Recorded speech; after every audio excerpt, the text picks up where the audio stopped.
Тамыры тереңге бойлаған қасиетті білім ордасы. Қазақстандағы ең алғашқы оқу орындарының бірі. Қазақтың сан мыңдаған баласы білім алып, үлкен өмірге саналы азамат болып қанат қаққан. Небір ғалым, небір айтулы азаматтарымызды тәрбиелеп ұшырған. Еліміздің түпкір-түпкірінде түлектері еңбек етіп жатқан Абай Құнанбаев атындағы жоғарғы Саран гуманитарлы техникалық колледжінің қазақ бөлімі. Қазақ бөлімінің тарихы 1922 жылы Қазақ АССР үкіметінің ұсынысымен Республикалық халық ағарту комиссариаты Қарқаралы қаласында уездік Қазақ педагогикалық техникумының тарихымен тамырлас өркендеп келе жатыр. Сонау Қарқаралыдан бастау алған қазақ топтары 1990 жылы Қазақ бөлімі болып бас көтерді. Сол жылдардан бері бөлім қанатын кеңге жайып, ұлан байтақ республикамыз үшін мыңдаған мамандар дайындап шығарды. Ереже ұсынғанша үлгі ұсын деп Жүсіпбек Аймауытов айтып кеткенде, аталмыш оқу орнында еліміздің біртуар тұлғалары Әлімхан Әбеуұлы Ермеков, Әсет Болғанбаев, Жағыпар Мақашев сынды ғалымдар, колледжіміздің батыр түлектері, еліміздің Кеңес одағының батырлары Мартбек Мамыраев пен Қазбек Нұржанов, әр шәкірттің жүрегінен орын ала білген Күлмаш Жүнісқызы Өмірәлина, Сайлау Бергенбайқызы Кемелова, Шайзада Әбдуақасқызы Тұрғанбаева, Балташ Алтынбекович Тоқбергенов сынды педагогтар сапалы білім, тағылымды тәрбие алып, еңбектің ерен үлгісін көрсетіп, бүгінде колледжіміздің мақтанышына айналды. Ендігі сөз кезегін колледжіміздің түлектеріне берсек. Сәлеметсіздер ме? Менің аты жөнім Қасымбек Айдынгүл Қасымбекқызы. Мен Абай Құнанбаев атындағы Саран гуманитарлы техникалық колледжінің түлегімін. Қазіргі таңда Шахтинск қаласы номер 5 мектеп гимназиясында жұмыс атқарамын. Мен өзіме білім берген аяулы ардақты ұстаздарыма мың алғысымды білдіремін. Сіздерге өмірдегі бар жақсылықты тілеймін. Құрметті мектеп бітіруші түлектер, сіздерді Абай Құнанбаев атындағы Саран гуманитарлық техникалық колледжіне оқуға түсуге шақырамын. Сіздер еш ойланбастан біздің колледжге оқуға түсіңіздер. Себебі сіздерге біздің колледж ғана сапалы білім бере алады және жатақхана өте қолайлы жағдайда орналасқан. Еш ойланбастан біздің колледжімізге оқуға түсіңіздер. Құрметті оқушылар, егер де болашақта өз істеріңіздің хас шебері болып, мықты мамандық болғыларыңыз келсе, Абай Құнанбаев атындағы жоғары Саран гуманитарлы техникалық колледжіне келдіңіздер және өз кірпіш дүниедегі өз орындарыңызды осы колледжден таба алатындарыңызға кәміл сенімдімін. Мен Дәуренбек Бағдәулетұлы, Хабар 24 телеарнасының Қарағанды облысындағы меншікті тілшісімін. Сәлеметсіздер ме? Менің аты жөнім Камаш Айжан Нұржанқызы. Мен Абай Құнанбаев атындағы Саран гуманитарлы техникалық колледжінің 2014 жылғы түлегімін. Мамандығым бастауыш сынып мұғалімі. Осы мамандығым бойынша бір ғасырға жуық тарихы бар киелі білім ордасын таңдағанымды мақтан тұтамын. Қазіргі таңда еңбегі өлшеусіз болып саналатын мамандықтардың бірі ол ұстаздық. Осы сәтте колледждің ұстаздар ұжымына қоғам мен адамзат алдындағы өлшеусіз еңбектеріңізді ескере отырып, мемлекеттің гүлденуі жолындағы абыройлы істеріңізге мол табыс тілеймін. Және де қызығы мен шыжығы қатар жүретін ұстаздық жолдарыңыз әрқашанда өсуге бастасын. Биылғы жылғы мектеп бітіретін түлектерді осы білім ордасында білім алуға шақырамын. Мен Жүктай Жадыра Мұхтарқызы, ТТ-9-10 тобының студенті. 2013 жылы Абай Құнанбаев атындағы Саран гуманитарлық техникалық колледжіне оқуға түстім. 2017 жылы аяқтадым. Қазіргі таңда мамандығым бойынша жұмыс атқарудамын. Таңдаған мамандығым дене тәрбиесі және спорт пәнінің мұғалімі. Абай Құнанбаев атындағы Саран гуманитарлық техникалық колледж туралы айтатын болсам, колледжде білікті ұстаздар өте көп және білім жағынан ғана емес, спорт жағынан да өте жақсы дамыған. Келешекте оқуға түсетін студенттерге айтарым, осы колледжге түссеңіздер өкінбейсіздер, керісінше мақтанышпен айтатын боласыздар. Назарларыңызға рахмет. Мен Безбекова Айнұр Мергенқызы, Қарағанды облысы Жаңаарқа ауданы Алғабас ауылында туып өстім. Алғабас негізгі орта мектебін 9 жыл тәмамдап, Абай атындағы Саран гуманитарлық техникалық колледжіне оқуға түстім. Саран колледжін қызыл дипломмен аяқтадым. Талғатұлы бізге көптеген жақсы жақтарға тәрбиеледі. Бірге оқыған курстас қыздарымыз болды. Күнтуар Мирамовна Анар Сабыровна деген ұстаздар бізге сабақ берді, дәріс берді. Сол ұстаздарымның берген еңбегінің нәтижесінде Аллаға шүкір, Сәкен Сейфуллин атындағы жалпы орта білім беретін мектепте бастауыш сынып мұғалімі болып жұмыс атқарып келемін. Биылғы жылмен санағанда осы мектепте 14 жыл қызмет атқарып келемін. Саран гуманитарлы техникалық колледжінде дәріс берген ұстаздарымның барлығына алғысымды білдіремін. Әсіресе кураторым Қуат Талғат Қуатұлына.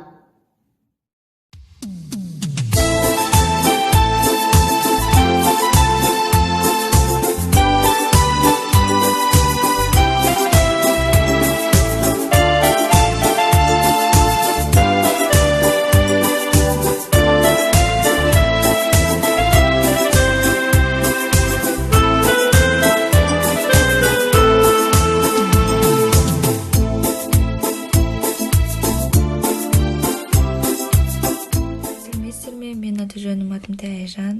Мен Абай Құнанбаев атындағы Саран гуманитарлық техникалық колледжінің түлегімін. Мектепке дейінгі оқыту мен тәрбие мамандығын тәмамдаған болатынмын. МД916 тобының студентімін. Қазіргі кезде біздің ұстаздарымыздың берген білімнің арқасында Шахтинск қаласының Қарлығаш балабақшасында жұмыс жасап жатырмын. Жалпы ұстаздарымызға үлкен рахмет айтқым келеді. Колледжіме де үлкен рахмет айтқым келеді. Дәл осы колледжде білім алғаным үшін өте қуаныштымын. Осы колледж арқасында көптеген естеліктер бар, достарым бар. Сондықтан колледжде білім алғаныма өкінбеймін. Құрметті студенттер, сіздерге тек қана сәттілік тілеймін. Білімді де білікті маман иесі болуыңызға тілектеспін. Үлкен биіктерден көріне беріңіздер. Алдағы емтихандарға сәттілік тілеймін. Мен Балкен Темірбек қызы 1965 жылы Шет ауданындағы Ыбырай Алтынсарин мектебін аяқтап, Қарағанды облысына жоғарғы оқу орнына бардым. Онда жолым болмай, түсе алмай, мектеп институттың алдына шығып келе жатсам, астрономиядан берген Сәкен Шөменбаев деген ұстазым тұр екен.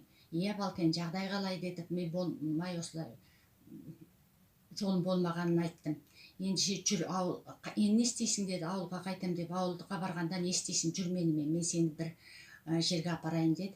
Соны автобуспен үлкен бір қалаға келіп кірдік. Сөйтсек, автобустан тоқтап түссек, алдымызда Абай атындағы Қарағандылық педагогикалық училищесі тұр екен. Соған келіп кірдік. Содан ұстазым жаңа мені орналастырып, документтерімді өткізіп, общежитиеға жатқызып, енді экзамен тапсырасын жақсы дайындал, осы оқуға түсіп кетуге тырыс деп ақылын айтып кетіп қалды. Ол кісі қазір өмірде жоқ, иманды болсын. Содан студенттік өмірім басталып, оқуға түстім. Өте қиын болды оқуым. Бірақ қиындықты жеңуге тура келіп, 1967 жылы осы училищені 4 жылдық жалпы білім беру дипломын алып, өзімнің туған ауылым Шет ауданына оралдым. Одан оқу бөлімінің бастығы Көшкінбай ағай мені Шет совхозындағы Құтыбай бөлімшесіне мұғалімдікке жіберді. Сол жерде Құтыбай ауылында 30 жыл еңбек еттім. Сол жерде тұрдым. Сол жерде өзімнің сыңарымды таптым. 5-6 балалы шағалы болдым. Содан 30 жыл мектеп меңгерушісі болып істедім. 5-6 баланың анасы болып, зейнеткерлікке 1995 жылы зейнеткерлікке шықтым. Тәубә, қазір шүкіршілік етем. 5-6 баладан 12-13 немерем бар. Ол немерелерімнен 6-7 шөберем бар. Осылардың ортасына Аллаға шүкіршілік етіп отырған жайым бар.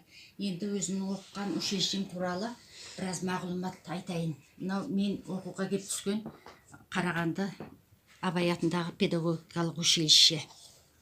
Мына кісі осы училищенің директоры болған, өте жақсы қарапайым кісі болатын. Мына кісі завуч Қабдрахман Авикенш деген өте үлгілі ұстаз. Түрі қалай жылы болса, әрбір оқушының, әрбір баланың жүрегінен іс табатын кісі. мен оқуға төзе алмай документімді сұрап осы кісіге бардым, оқи алмаймын деп. Сонда маған көп ақыл айтып, сен қазір қиындықтан қашсаң, әлі алдыңда әлі талай қиындық кездессе, соның бәрінен қаша бересің ба деп жаңа ақылын айтып, көп мағлұмат беріп өмір туралы.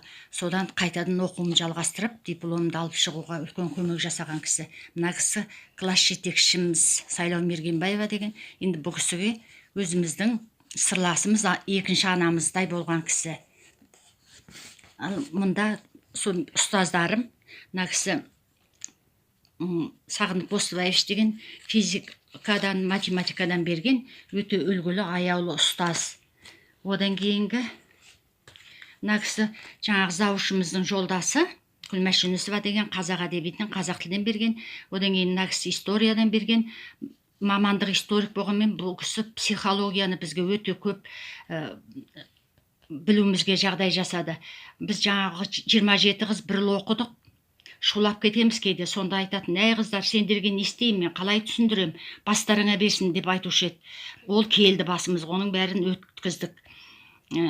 Мына кісі физкультурадан берген Евгений Курмангалевич деген ұстазымыз, өте жақсы кісі.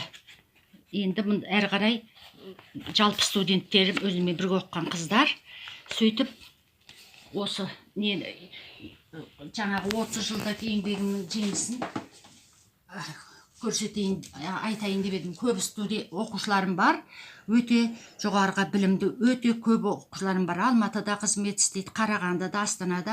Соның бірі мына өзімнің ең бірінші оқытқан оқушым Бақытгүл Әбжекирова деген.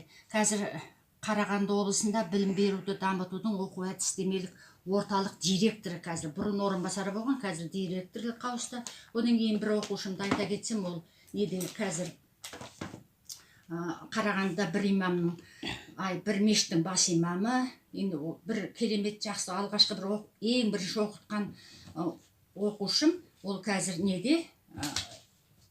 пенсияға шықты, военный неден подполковник болып істеді, Тұрсын Молдабеков деген. Енді айта берсем оқушыларым көп, тәуба қылам, осындай жай ғана қарапайым ауылдың мектебінде осындай білімді оқушыларды шығарғаныма қуанам, мақтанам, осылай көбейе берсін.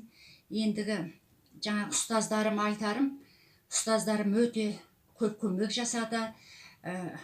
Не болсаң о бол, тастасаң тастап кет деген жоқ. Ақылын айтып, менің 2 жыл қиындыққа төзіп, осындай құрметті зейнеткерлікке шыққаныма ұстаздарым арқасы. Енді осы бұрын училище дедік қой, қазір колледж ғой. Сол Саран колледжінде оқып жатқан студенттерге айтарым, айналайын, сендер менің немерелерімсіңдер ғой. Оқуды әрбір ұстаздың тілегін қабыл алыңдар. Ұстаз оқушының, студенттің бағдаршамы, қараңғылықтан сендерді ұзын жолда қиналмай, кедергіге төтеп беретін күш-жігер бойларыңа беріп шығаратын екінші аналарың, екінші ағаларың, әкелерің. Сол бағытпен жүрсеңдер, ертең ешқандай кедергісіз жақсы білім меңгерген жақсы азаматшалар болып шығасыңдар.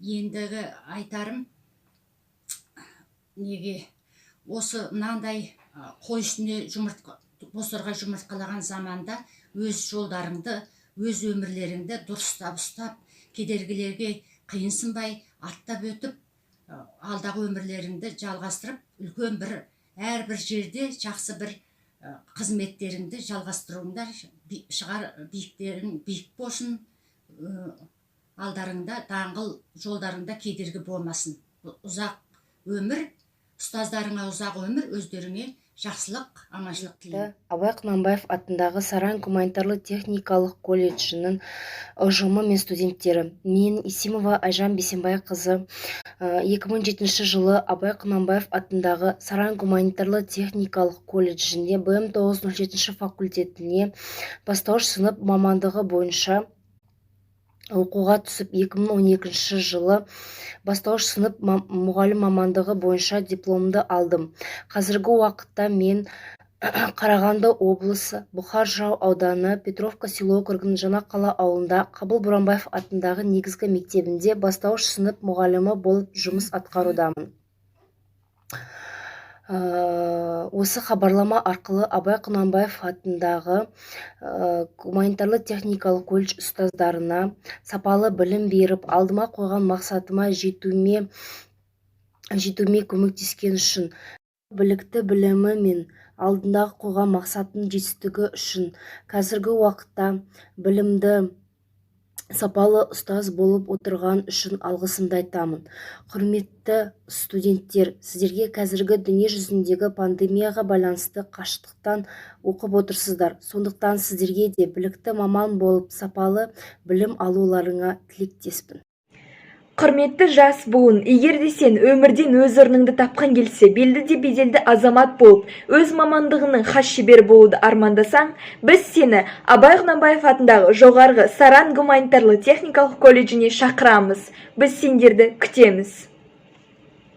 Есімім Жақанова Ажар, Қарағанды облысының Ақтоғай ауданы Шарал ауылының Әсет Болғанбай атындағы негізгі орта мектептің 9 сынып оқушысымын.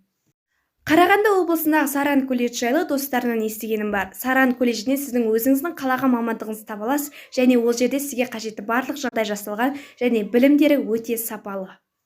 Шара ауылының тумасы Зәрубек Диана Саран колледжінде орыс тілі мамандығын бітіріп кетті. Ал қазіргі таңда Саран колледжінде Қабылбек Назым орыс тілі мамандығында оқып жатыр. Менің қалауым мектеп бітіргеннен кейін Саран колледжіне түсу және де өз мамандығымды игеріп шығу. Саран колледжіне тілерім, алға қойған мақсаттарыңызға жете беріңіздер, сәттілік, білімді және ынталы жастар көп болсын. Мен Қарағанды облысы Ақтоғай ауданының Әсет Болғанбай атындағы негізгі орта мектептің 9 сынып оқушысы Боранға Жұпар. Қарағанды облысының Саран қаласының Абай Құнанбаев атындағы гуманитарлы техникалық колледжі мұғалімдер және тағы да басқа мамандық иелерін дайындайды. Мысалға үшін мұғалімдерден алатын болсақ, қазақ тілі, ағылшын, бастауыш сынып мұғалімдерін дайындайды. Саран колледжінің қазақ тілі мен әдебиеті тобының студенттері маған осы колледж жайында түсіндірді. Мен енді осы колледжге түсуді өзіме мақсат етіп қоямын. Есімім Макашева Камила. Мен Қарағанды облысы Нұра ауданы Ақмешіт ауылының Сайдел Омарұлы Тожанов атындағы мектебінің 9 сынып оқушысымын. Болашақта мен ағылшын тілі мұғалімі боламын деп шештім. Сол себепті мектепті бітіргеннен кейін Саран колледжге түскім келеді. Саран колледжге түсуге маған осы колледжде оқып жатқан мен таныстарым және біздің мектебіміздің түлектері кеңес берген. Сол себепті менің қазіргі мақсатым мектепті жақсы бітіріп, Саран колледжге түсіп, оны бітіргеннен кейін жақсы мұғалім болу.